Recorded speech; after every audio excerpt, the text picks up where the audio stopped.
ಆಕೆ ಧಾರಾವಾಹಿ ನಟಿ. ಕಿರುತೆರೆಯಲ್ಲಿ ನಟಿಸುತ್ತಿದ್ದ ಆಕೆಗೆ ಅದೊಬ್ಬ ನಿತ್ಯವೂ ಕಾಡ್ತಿದ್ದ. ಅಶ್ಲೀಲ ಸಂದೇಶ ಕಳುಹಿಸಿ ಅಟ್ಟಹಾಸ ಮೆರೆತಿದ್ದ. ಆದ್ರೀಗ ಆತ ಖಾಕಿ ಬಲೆಗೆ ಬಿದ್ದಿದ್ದಾನೆ. ಇನ್ನೊಂದು ಕಡೆ ಪೊಲೀಸರ ವಿರುದ್ಧವೇ ಹಲ್ಲೆ ಮಾಡಿರುವ ಆರೋಪ ಕೇಳಿ ಬಂದಿದೆ.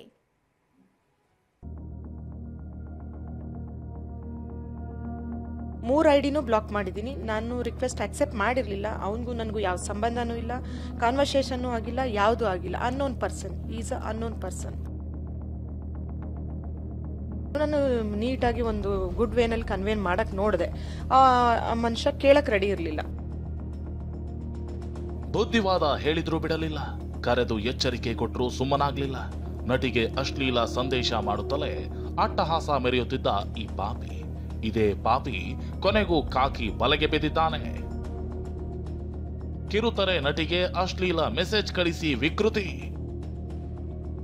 ಮರ್ಮಾಂಗ ವಿಡಿಯೋ ಕಳಿಸಿದ್ದ ಕಾಮಕ್ರಿಮಿ.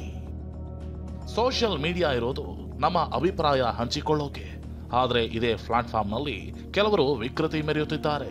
ಇಂಥವರಿಗೆ ಬುದ್ಧಿ ಕಲಿಸಲೆಂದೇ ನಟಿ ರಮ್ಯಾ ಕೇಸ್ ದಾಖಲಿಸಿದ್ರು. ರಮ್ಯಾಗೆ ಅಶ್ಲೀಲ ಸಂದೇಶ ರವಾನಿಸಿದ್ದ ಡಿ ಬಾಸ್ ಅಭಿಮಾನಿಗಳು ಜೈಲು ಸೇರಿದ್ರು. ಇಷ್ಟಾದ್ರೂ ಇಂಥ ಕಾಮ ಕ್ರಿಮಿಗಳ ಆಟ ನಿಂತಿಲ್ಲ. ಕೊನೆಗೆ ಮೆಸೆಂಜರ್ ಅಲ್ಲಿ ವಿಡಿಯೋಗಳನ್ನ ಕಳ್ಸಕ್ಕೆ ಸ್ಟಾರ್ಟ್ ಮಾಡ್ದ. ಮಾರ್ನಿಂಗ್ ಒಂದು 10-15 ಫೋಟೋಸ್ 15 ವಿಡಿಯೋಸ್ ಎಲ್ಲ ಕಳ್ಸಕ್ಕೆ ಸ್ಟಾರ್ಟ್ ಮಾಡಿದ್ಮೇಲೆ ನನಗೆ ಸಹಿಸ್ಕೊಳಕ್ ಆಗ್ತಿರ್ಲಿಲ್ಲ. ತನಗಾಗಿರೋ ನೋವು ಹೇಳಿಕೊಳ್ತಿರೋ ಈ ನಟಿ ಕನ್ನಡ, ತೆಲುಗು ಸೇರಿದಂತೆ ಹಲವು ಧಾರಾವಾಹಿಗಳಲ್ಲಿ ನಟಿಸಿದ್ದಾರೆ. ಇದೇ ನಟಿಗೆ ನವೀನ್ ಅನ್ನೋ ಫೇಸ್ಬುಕ್ ಖಾತೆಯಿಂದ 3 ತಿಂಗಳ ಹಿಂದೆ ಫ್ರೆಂಡ್ ರಿಕ್ವೆಸ್ಟ್ ಬಂದಿತ್ತು. ಆದ್ರೆ ನಟಿ ಮಾತ್ರ ಅಕ್ಸೆಪ್ಟ್ ಮಾಡಿರಲಿಲ್ಲ. ಇದರಿಂದ ಕೆರಳಿದ ಪಾಪಿ ಮೆಸೆಂಜರ್ ನಲ್ಲಿ ಅಶ್ಲೀಲ ಮೆಸೇಜ್ ಮಾಡೋಕೆ ಶುರು ಮಾಡಿದ್ದ. ಎಚ್ಚರಿಕೆ ನೀಡಿ ಬ್ಲಾಕ್ ಮಾಡಿದ್ರು ಬೇರೆ ಬೇರೆ ಐಡಿಯಿಂದ ಅಶ್ಲೀಲ ಮೆಸೇಜ್ ಕಳಿಸ್ತಿದ್ದ. ಅಷ್ಟೇ ಅಲ್ಲ, ಮರ್ಮಾಂಗದ ವಿಡಿಯೋ ಕಳಿಸಿ ವಿಕೃತಿ ಮೆರೆದಿದ್ದ. ಬುದ್ಧಿವಾದ ಹೇಳಿದ್ರು ಬಿಡಲಿಲ್ಲ ನೀಚ ಬುದ್ಧಿ. ನಟಿಯಿಂದ ಕೇಸ್, ಕಾಮುಕ ಅರೆಸ್ಟ್.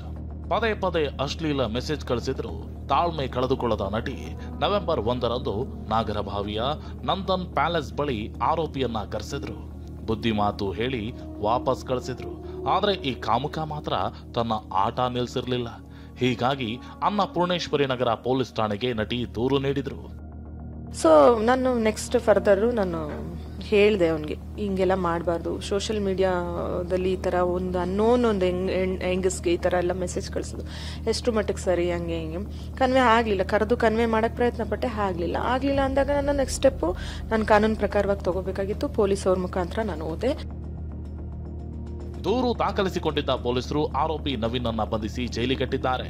ಕೇರಳ ಮೂಲದ ಈ ದುರುಳ ವೈಟ್ ಫೀಲ್ಡ್ ನ ಖಾಸಗಿ ಕಂಪನಿಯಲ್ಲಿ ಡೆಲಿವರಿ ಮ್ಯಾನೇಜರ್ ಆಗಿ ಕೆಲಸ ಮಾಡ್ತಿದ್ದ ಅನ್ನೋದು ಗೊತ್ತಾಗಿದೆ.